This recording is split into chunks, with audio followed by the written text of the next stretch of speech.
오늘 말씀은 갈라디아서 6장 9절의 한 절의 말씀을 본문으로 삼아서 말씀의 은혜를 나누겠습니다. 선을 행하되 낙심하지 말아라. 포기하지 않으면 때가 이르면 거둘 것이다. 이 사도 바울이 갈라디아 교회 교인들을 향해서 하는 말입니다. 이 말을 이렇게 이 서신서 갈라디아서 서신서 말미에 하는 이유는 뭐냐면 낙심할 만한 상황이 있기 때문에 그렇습니다. 갈라디아 교인들이 그래도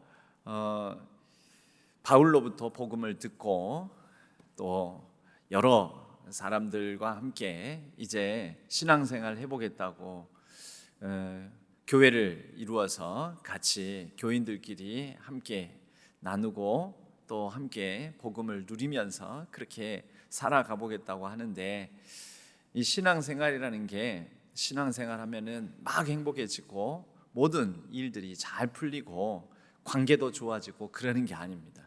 신앙생활 하면서부터 관계도 어려워지고 이상하게 그때부터 잘 되던 일들도 잘 안 되는 것 같기도 하고, 이 신앙생활을 하게 되면 이 신앙의 양심이라는 게 생겨서 그전에는 아무렇지도 않게 좀 안 좋은 일, 나쁜 일, 악한 일도 하고 그랬었는데 이제는 그렇게 살기도 좀 힘듭니다. 그러니까 다시 말하자면 이전처럼 나쁜 일 하고도 마음 편하게 두 다리 뻗고 잘 수 있었는데 이제는 그렇게 살 수가 없는, 이 도통 신앙생활하면 좋은 줄 알았는데 불편해지더라는 거죠. 안 좋아집니다. 그래서 자꾸 왜 나는 이 정도밖에 못할까. 또 갈라디아 교회 같은 경우에는 특별히 이 율법주의자들이 자꾸 공격을 해대곤 했었습니다. 그래서 아니 예수만 잘 믿으면 되는 게 아니고 그 믿음만 가지고 살아가는 게 아니야. 이 예수님도 유대인이셨고 그리고 이 유대인들에게서 복음이라는 게 나오고 시작됐으니까 유대인들이 쭉 지켜왔던 바로 예수님이 하나님의 아들이시잖아. 그런데 하나님이신 그분께서 먼저 우리에게 주셨던 율법이 있고 그리고 그 하나님을 믿고 경건하고 거룩하게 살고자 했던 유대인들이 그 하나님을 잘 믿는 방법으로서 지키고 만들고 다듬어 왔던 이 전통들이 있단 말이야. 그걸 지켜야 돼. 뭐 예를 들면 할례를 지켜야 돼. 절기를 지켜야 돼. 정결법, 음식에 대한 부정법 이런 것들을 지켜야 돼. 근데 갈라디아 지역만 하더라도 이방 지역이지 않습니까? 헬라 사람들이 그래도 내가 익숙하게 믿고 여러 다양한 다신교적 사회와 문화 속에서 그런 익숙하게 믿어왔던 신들을 섬기면서 자유롭게 살다가 이제 내가 예수님 이 한 분만 믿고 살아가겠다고 하는데 아니 자꾸 이 건드는 거죠. 그렇게 신앙생활 하는 거 아니야? 그거 잘못됐어. 이것도 지켜야 돼. 저것도 지켜야 돼. 이렇게 신앙생활 하기가 참 힘들다. 낙심하는 사람들이 생기더라는 것입니다. 나는 잘 한번 믿어보려고 그랬는데 그 기준에 미달된다고 하고 미치지 못한다고 하니까 막 짜증도 나고 힘들기도 하고, 또 함께 우리가 같이 이렇게 교회 공동체를 잘 이뤄가 보자고 했는데 교회 공동체를 이뤄가는 사람들 중에 이게 이런 게 있습니다. 제가 최근에 누군가에게도 이런 얘기를 했는데요. 우리가 이 고속도로 상에서도 차가 정속으로 다 같이 일정 간격을 두고 빨리 갈 수 있는 방법이 있습니다. 정속으로. 그러니까 시속 100에 놓고 한 5대의 차가 있다면 A, B, C, D, E 이 5대의 차가 A라는 차도 또 제일 마지막에 있는 E라는 차도 다 똑같이 시속 100km 정속으로 쭉 가면 됩니다. 그런데 제일 처음에 있는 A라는 차가 어느 순간 갑자기 아이고 저 앞에 뭔가 도로가 움푹 패여 있는 것 같네. 실제는 아니에요. 뭔가 좀 장애물이 어떤 쓰레기 조그만 쓰레기 하나가 버려져 있는 것 같네 하면서 브레이크를 살짝 밟았어요. 그냥 그러면 그 앞에서 첫 번째 차가 브레이크를 살짝 밟으면 그게 기준이 돼가지고 B, 두 번째에 있는 차도 그거 보고 다급하게 살짝 밟게 되고, 세 번째에 있는 C라는 차는 더 속도를 늦추게 되고, 또 네 번째, 다섯 번째에 있는 차는 더 늦추게 된다라는 거죠. 근데 만약에 이게 일직선이 아니라 서로 동그란 레이스 경기장과 같이 동그란 곳을 정해진 시간 동안에 얼마나 빨리 도는가라는 그런 게임을 하고 있다고 한번 가정을 해봅시다. 브레이크를 처음 밟기는 A라는 차가 밟기 시작했는데 A, B, C, D, E 하면서 E 다음에는 꼬리에 다시 A로 이어지지 않겠습니까? A가 밟기 시작해서 그 여파가 미쳐서 마지막에 있는 다섯 번째 E가 브레이크를 밟았는데, E가 브레이크를 밟은 거 보고 야, 그 갑자기 브레이크를 밟으면 어떻게 하면서 A가 다시 밟기 시작하는 겁니다. 브레이크를. 그리고 또 밀리는 겁니다. 그리고 나서는 결국은 정속 시속 100km로 달리고 있던 이 대열이 속도가 서로에게 미치면서, 그 나중에는 원인도 없어요. 당신이 브레이크를 밟고 속도를 늦추니까 나도 속도를 못 내고 또 브레이크를 밟을 수밖에 없는 것 아니겠어 하면서 서로 탓을 하고 서로를 바라보면서 브레이크를 밟기 하다가 결국은 속도가 20도 안 나게 되는 것입니다. 20도 안 나게, 20, 30 그 정도밖에 안 나게 되는 것이죠. 이 공동체를 이루어가게 되면 그 안에 우리가 서로 상대가 기준이 되고, 상대가 기준이 되어서 행동하는 내가 또 그 상대의 기준이 되고, 그런데 서로가 귀감이 되어 주면서 그 귀감이 되는 모습을 보며 본을 받고, 또 그 덕 있는 모습을 보면서 나도 저렇게 덕 있게 살아야지 하면서 서로가 승승하는 관계가 되면 얼마나 좋겠습니까마는 보통 공동체가 역기능적으로 흘러가는 경우들도 많다라는 거죠.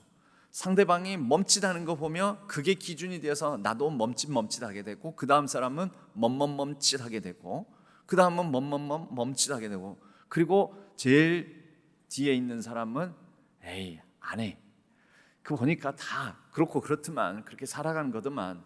그리고 그 사람을 보고 제일 처음에 딱 한 번 멈칫했던 그 사람이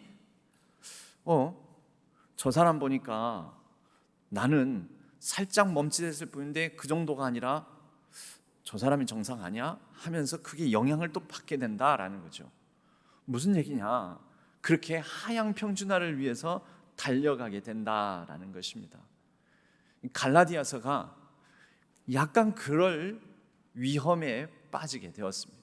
그런 위기, 그러한 신앙의 전체적으로 수준이 높아지기보다는 서로가 서로를 바라보면서 수준을 더 낮아지게 만드는, 수준을 낮춰잡게 만드는 그런 함정에 빠지는 그런 상황에 처하게 됐더라는 것입니다.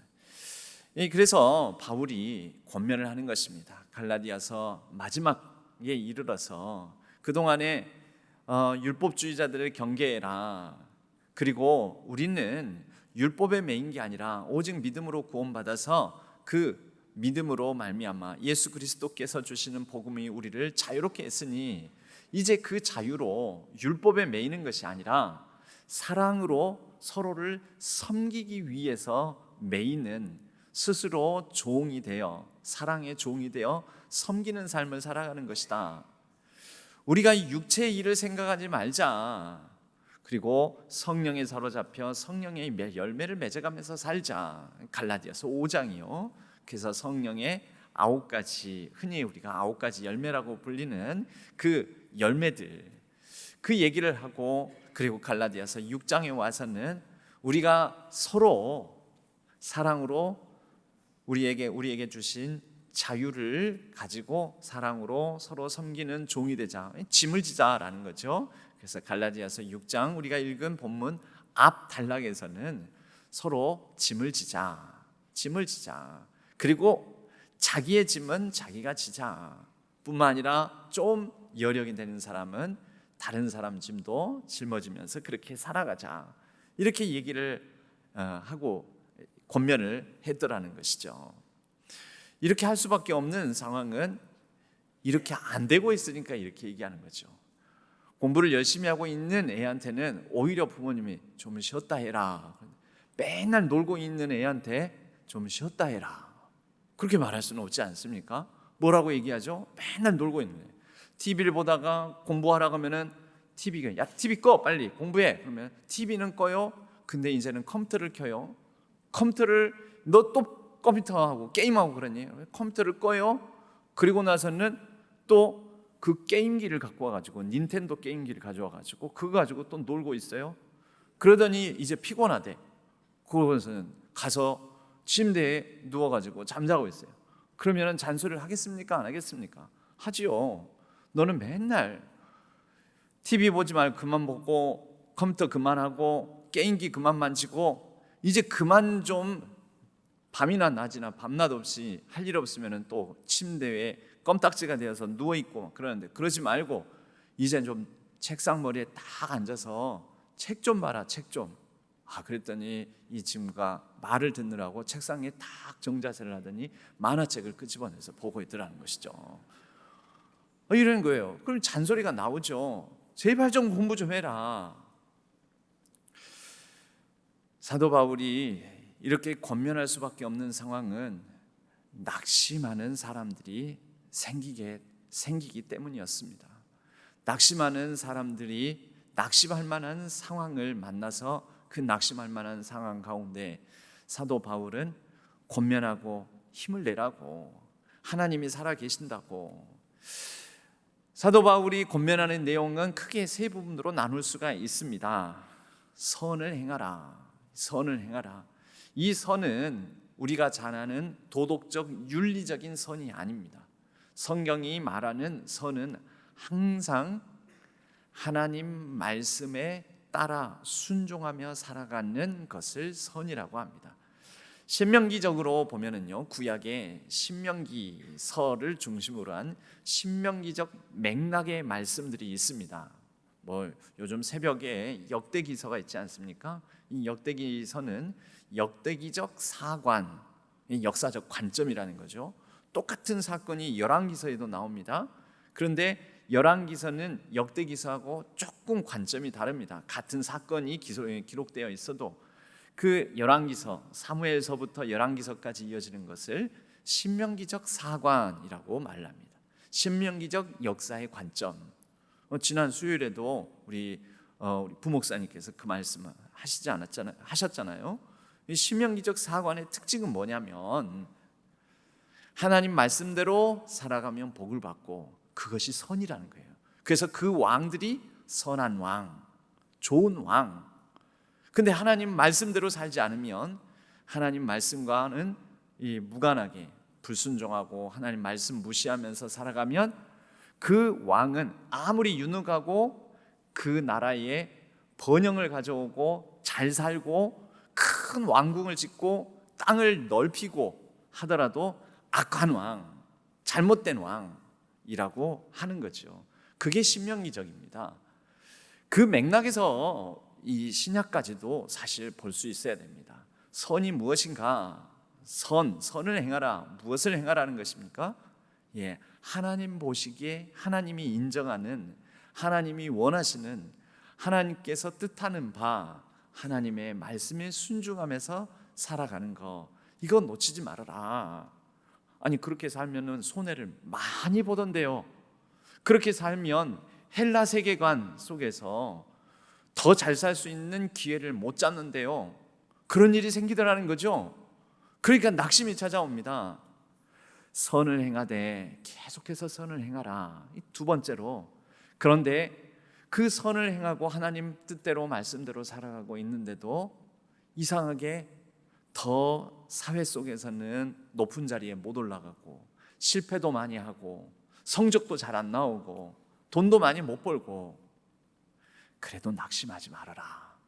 왠지 아느냐? 선을 행하였다고 그 선을 심었다고 해서 선한 열매가 바로 열리는 게 아니다. 좀 시간이 걸린다. 어떤 아이가 엄마 수박을 먹고 나서 수박씨를 다 먹습니다. 뱉어냅니다. 그리고 나서 묻습니다. 엄마, 이 수박씨를 씹으면 수박이 나지? 그렇지, 당연하지. 수박씨를 씹으면 수박이 나지. 호박이 열리지는 않아. 그래서 그 아이가 그 엄마 말을 믿고 수박씨를 심었습니다. 그리고 그 아이의 마음에는 수박을, 지금 여름인데 지금 나는 수박을 올 여름 안에 분명히 먹을 수 있을 것이라고 기대를 했습니다. 그런데 생각보다 수박이 열리기까지 오래 걸리더라는 거죠. 그리고 수박씨를 한 통을 먹으면서 모아놓은 한 줌을 그렇게 많이 심었는데 그 가운데서 싹이 나고 수박이 열릴 가능성이 있는 그런 이 씨는 얼마 안 되더라는 것입니다.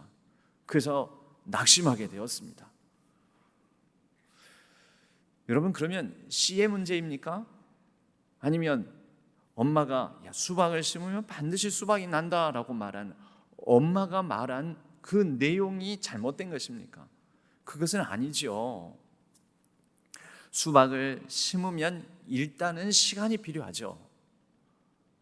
일정 기간이 필요한 것입니다. 때가 차야 되는 것이죠. 때가 이르러야 되는 것이죠. 근데 또 이런 경우가 있습니다. 전략적으로 수박씨를 심어서 싹이 나고 그 수박 싹이 잘 자라도록 하는데 뭔가 잘못한 것입니다.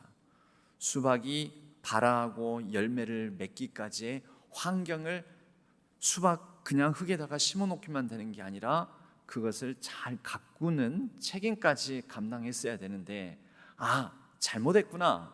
내가 수박이 열리기까지 잘해야 되는데 그런 부분들을 내가 방법적으로 잘못했구나. 그러면 좀 방법을 바꿔야 되지 않겠습니까? 여러분, 그것이 바로 낙심하지 말며 낙심하지 않을 뿐만 아니라 포기하지 않는 것입니다. 에이, 안 되네 하고 수박 씨를 심으면 수박이 난다는 말은 거짓말이야. 엄마가 뭔가 잘못 알고 있었어 라고 생각하고 포기하는 것이 아니라 수박은 반드시 나긴 날 텐데 어떻게 하면 잘 열리고 이왕이면 씨알이 굵게 만들 수 있을까라고 고민해야 하는 것이죠. 마지막으로 때가 이름에 거두리라 라고 했습니다. 여러분, 이 때는 우리가 생각하는, 내가 예상하는 그 때를 말하지 않습니다. 내가 바라는, 내가 원하는 그 시간을 말하는 것이 아닙니다. 이 때는 나의 때, 나의 시간, 나의 계획하던 그 예정된 시간이 아니라 하나님의 때, 하나님께서 일을 행하시고 이루시는 하나님의 시간 계획을 말합니다. 그 하나님의 시간 계획을 우리는 카이로스라고 합니다. 시간에는 두 가지 개념이 있습니다. 누구나에게 똑같이 주어지는, 오늘 예배를 7시 반에 드립니다. 7시 반은 하루 중에 간격이 일정하게 누구에게나 똑같이 1분, 1초, 1시간 그렇게 시간이 지나가다가 어느새 똑같은 속도로 분침과 시침이 돌다가 앵기게 되는 7시 반입니다. 이거는 카이로스가 아니라 그냥 크로노스죠. 그 7시 반에 어떤 사람은 교회에 앉아 있을 수도 있고 그 시간에 다른 바쁜 일이 있어서 약속을 잡고 그 약속 장소에 가서 사람을 만날 수도 있고 또 그냥 TV를 볼 수도 있고 영화를 볼 수도 있고 잠을 잘 수도 있습니다. 아니면 무슨 일을 하다가 때를 놓쳐서 그때 밥을 먹을 수도 있겠지요. 이렇게 그냥 7시 반에 누구나에게 주어진 그 똑같은 7시 반이라는 시간 동안에 각자 서로 다양한 일을 할 수 있는 누구나에게 주어진 그 시간, 이것은 카이로스가 아니라 크로노스라고 합니다. 크로노스. 오늘 하루 24시간을 살죠. 그 중에 한 8시간, 많이 주무시는 분들은 8시간, 9시간, 적게 주무시는 분들은 한 6시간. 여러분, 그 하루 중에 24시간 중에 그렇게 8시간에서 6시간에서 8시간, 10시간 그 사이를 잠으로 보내고 나머지 시간들 한 14시간에서 16시간 뭐 이런 정도의 시간들을 우리는 활동을 합니다. 누구나에게 그 시간이 주어져 있습니다. 이게 크로노스입니다. 그런데 카이로스는요, 카이로스는 똑같이 주어지는 그 시간, 시각에 나에게는 큰 의미가 부여되고 의미가 있는 놀라운 역사가 일어나는, 누구나에게 똑같은 1분 1초 1시간이 아니라 나에게는 인생의 다른 시간과 바꿀 수 없는 특별한 기억과 의미로 간직될 그런 시간이 된다면 그것을 카이로스, 바로 오늘 때가 이름에 할 때 이 때에 해당된다라는 거죠.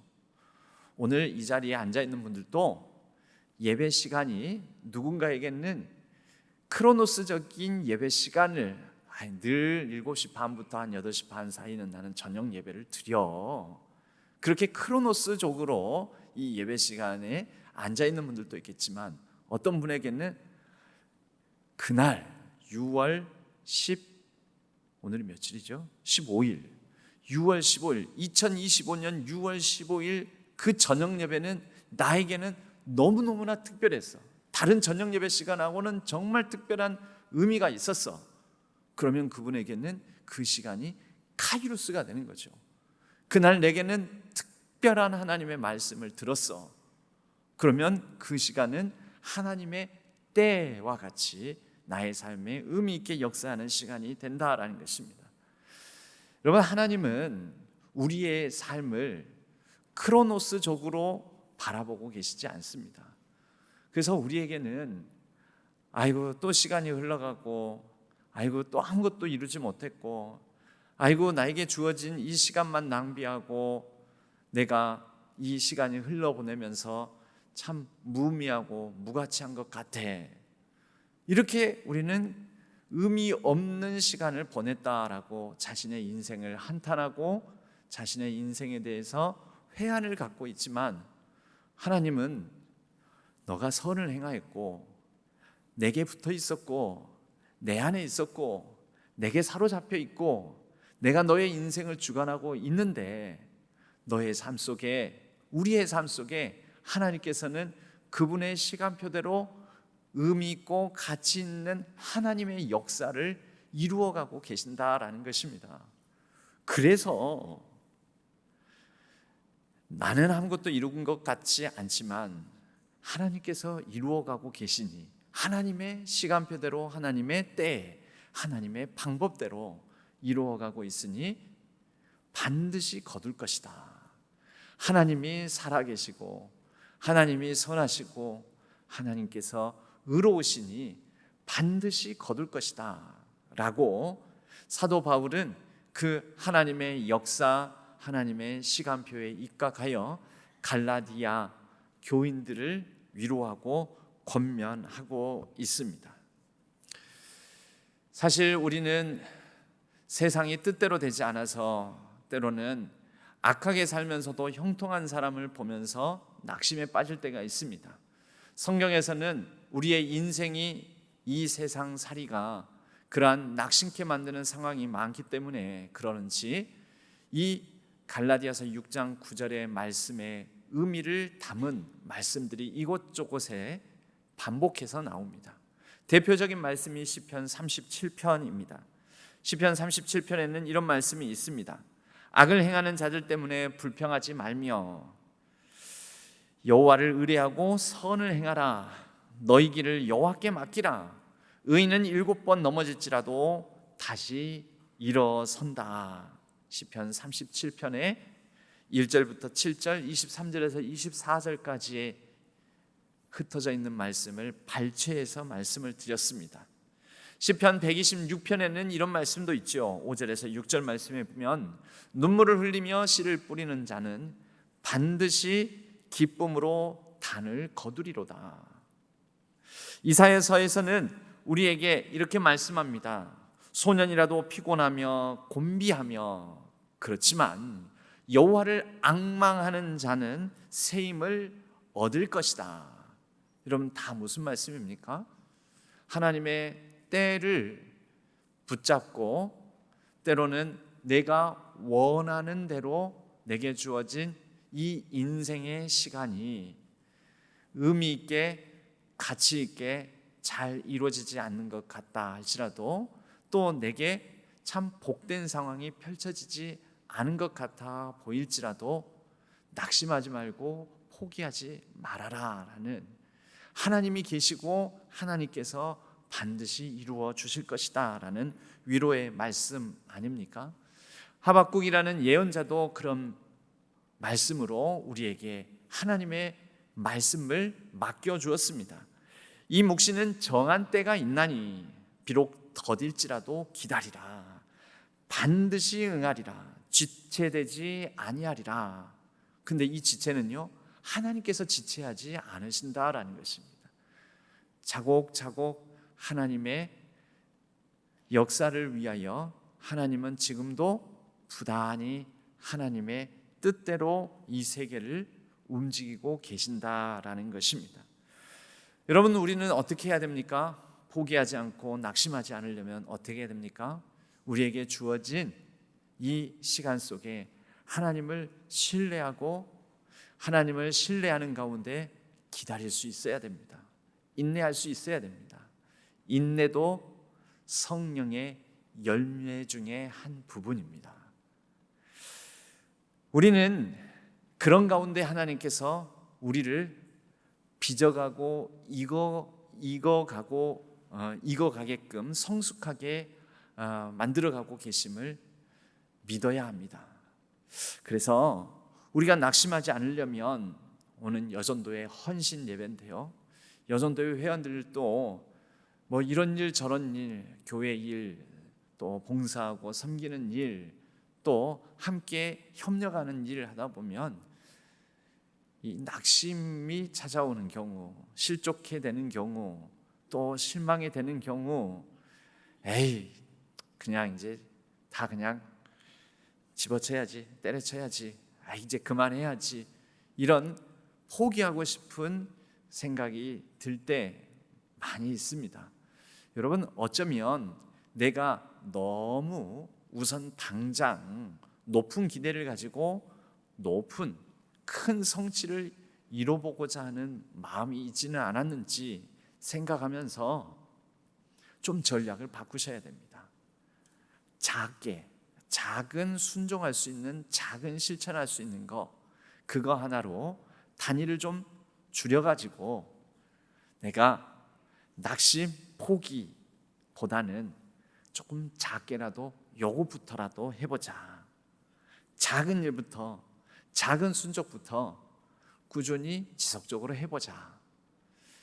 그리고 혼자 하려고 하지 마시고 어떻게 하면 같이 해볼 수가 있을까 하고 공동체, 1년 전도회, 2여전도회, 3여전도회, 4여전도회 공동체지지 않습니까? 공동체와 함께 나누고, 그래서 일을 분담해 가고 같이 협력해 가고, 또 밥도 사줘 가면서, 그래서 그렇게 꼬셔서라도 또 같이도 해보고, 그리고 때로는 적어보시는 겁니다. 자기의 마음을. 사람은 끝간데 없이 어떤 좌절감이나 또 낙심이 찾아올 때는 그 감정선이라는 것이 바닥이 없이 그냥 쭉 꺼지는 경우가 있습니다. 내가 왜 그런가? 내가 어디에서 이런 마음이 들기 시작했는가? 내가 어디에서 좀 상심이 찾아왔는가? 어떤 실망감을 가지고 있는가? 한번 적어보는 거죠. 적어보면서 자기 마음과 생각이 다듬어지고 정돈이 되는 경우들도 많습니다. 그리고 적어보면 구체적으로 이것 때문이었구나 하면서 그런 상황 속에서 다시 해결 방법을 손쉽게 찾는 경우들도 많이 있습니다.